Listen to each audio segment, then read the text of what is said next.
Absolutely. You trade for Aaron Rodgers, and shame on the Jets if they didn't know this, but you're taking on everything. I mean, you're taking on him having full autonomy at the line of scrimmage, him handpicking Nathaniel Hackett as offensive coordinator, him OC. serving as assistant GM, Yep. right? On the receivers. Alan Lazard, 44 mil.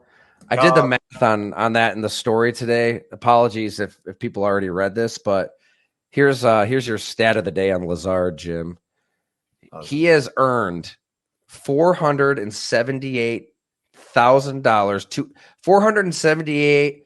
$260,000 per catch. About $500,000 per catch this season. Not bad work if you can get it. Not bad work if you ask most football fans who he is or what team he plays for. They might not know. Randall Cobb, as we've said repeatedly, a corpse. He's done. Should have been out of the league 2 years ago. Billy Turner. I mean, we talked about it. I mean, I'm sure we said it at a podcast at some point over the summer. I mean, this was disaster waiting to happen for football reasons. And we can get to personality all you want, but football reasons, you've got one tackle who hasn't played in 2 years in Mekhi Becton, another tackle in Dwayne Brown, who's 38 years old.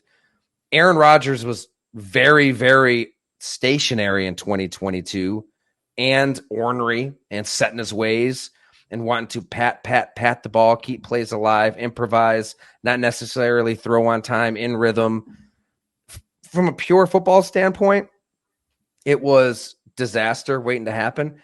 Okay, but then let's talk about personality. Let's talk about, you tear your Achilles immediately. Season's over. But you got those Pat McAfee spots to fill, Jim. You've got to stay relevant.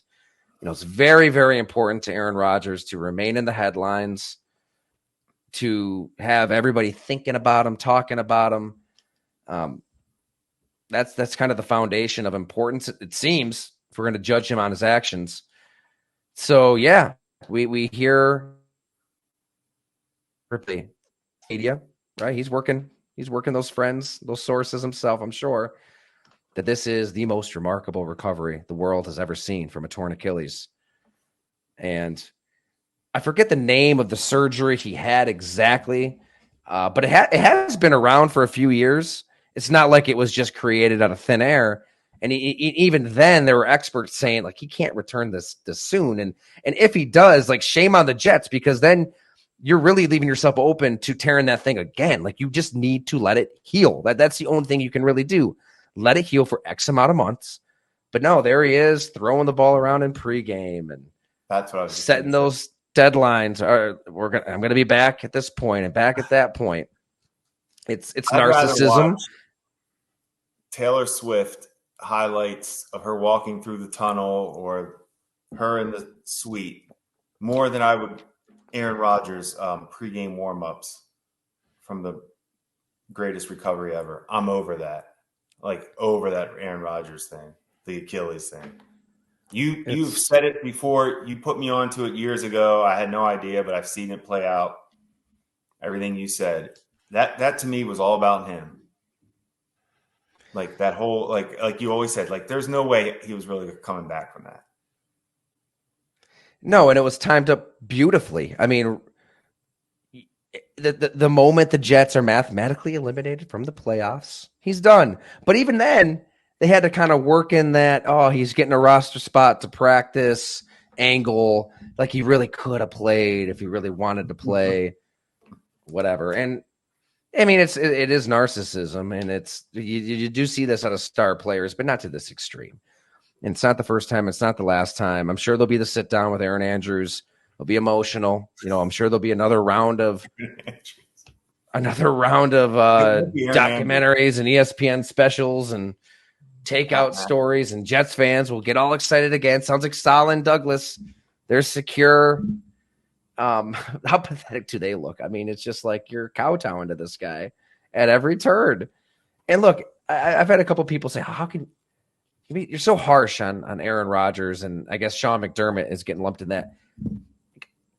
You speak bluntly about someone or something when it's rooted in reporting. it's not like off the cuff. This is based on conversations with many people, personnel, players, scouts, opponents, people that have been around guys like this. So I don't use this language just, off the cuff. So yeah, Well, have fun with that, New York Jets. That's going to be a grand old time in 2024, I'm sure. I mean, the Flacco thing has to be addressed.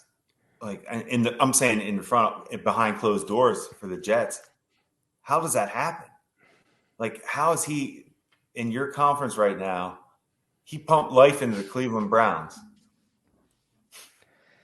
Like, that's what you've been Anybody, I mean, missing the whole season. Here's my theory. Maybe Hackett has a no work with Flacco clause because Hackett can only work with Rodgers. So we don't know who else is on that. We don't know who else he's allowed to coach. So I'm not sure if that, but point is that it's insane. And